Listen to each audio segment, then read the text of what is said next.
Абдусатор Пирмухаммад-Зуда подозревается в экстремистской деятельности. Новая волна COVID-19 в странах Центральной Азии обходит стороной Таджикистан.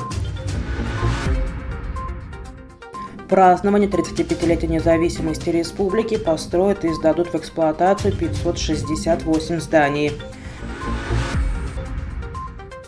Нападение на журналистов радио Зоди и ТВ «Настоящее время» под личным контролем Рахимзоды. Дефицит учителей в школах Таджикистана. Начальник управления по борьбе с организованной преступностью МВД Таджикистана Шоди Хафизуда заявил сегодня на пресс-конференции, что задержанный таджикский блогер и журналист Абдусатор Пирмухаммад-Зуда подозревается в экстремистской деятельности, и против него возбуждено уголовное дело по статье 307 «Публичные призывы к осуществлению экстремистской деятельности и публичное оправдание экстремизма» Уголовного кодекса Таджикистана. По его словам, в настоящее время Пирмухаммад-Зуда находится в следственном изоляторе. Ранее Генеральная прокуратура страны заявляла, что Абдусатор Пирмухаммад-Зуда был задержан 9 июля сотрудниками УВД по городу Вагдад за неповиновение требованиям сотрудника полиции. В отношении Абдусатора Пирмухаммад-Зуда подготовлены материалы, но окончательное решение еще не принято. Он остается под стражей до 19 июля по решению суда, сообщили на пресс-конференции в прокуратуре. В соседних с Таджикистаном странах ежедневно сообщается об увеличении случаев заражения COVID-19. По данным же Минздрава Таджикистана, случаев заболевания коронавирусом в стране не зарегистрировано. Как сообщили в ведомстве, ситуация находится под контролем и принимаются необходимые меры для предотвращения распространения болезни. При двух предыдущих волнах коронавируса власти Таджикистана также утверждали, что в стране нет коронавируса, а позже, когда люди стали массово погибать, объявили о первых случаях заражения.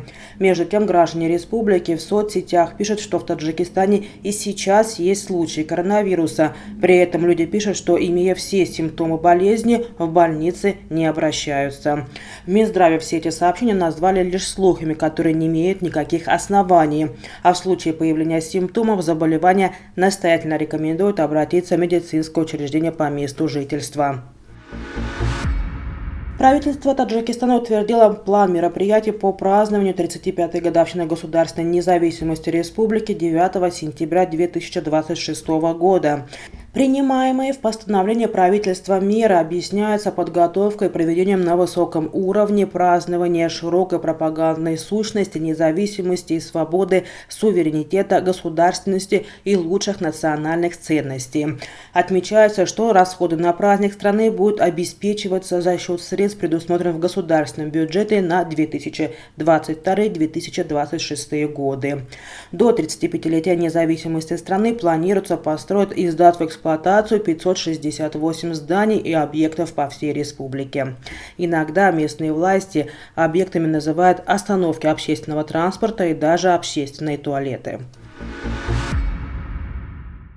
Министр внутренних дел Таджикистана Рамазан Рахимзода заявил 19 июля на пресс-конференции, что расследование падения на журналистов радио Зоди и ТВ в настоящее время в Душанбе находится на его контроле. На вопрос, почему нападавшие до сих пор не задержаны, министр не дал внятного ответа. «Бывают нераскрытые преступления», – лаконично сказал он. Сразу же после нападения журналисты написали заявление в столичном ОМВД СИНО-2. По данному факту было возбуждено уголовное дело, а журналистов признали потерпевшими. Неизвестно, почему до сих пор не установлены личности нападавших. Изъяты мобильные телефоны и служебная техника съемочной группы настоящего времени не возвращены. Инцидент произошел 17 мая после того, как корреспонденты радио Зоди настоящего времени побеседовали с Ульфатхани Мамадшоевой, активисткой гражданского общества Горно-Бадахшанской автономной области. В общеобразовательных школах Таджикистана не хватает 3400 педагогических кадров, заявил сегодня об этом на пресс-конференции в Душанбе министр образования и науки Таджикистана Рахим Саидзода. Он также сообщил, что в целом по стране почти 2000 учителей преподают в школах не по своей специальности. Уход учителей из школ глава Минобразования назвал общемировой проблемой. Эта проблема существует во всем мире, не только в Таджикистане. У нас для решения проблемы при министерстве работает постоянно действующий штаб, который докладывает руководству о проблемах учителей, которые изучаются и решаются, сказал Саидзода. В начале февраля текущего года предыдущий министр образования страны Махмад Юсуф Имомзода призвал журналистов не драматизировать ситуацию ухода учителей из школ. Его ответ вызвал бурную дискуссию между ним и журналистами, которые выразили несогласие с его мнением и привели в пример конкретные села, где не хватает учителей, назвав это трагедией.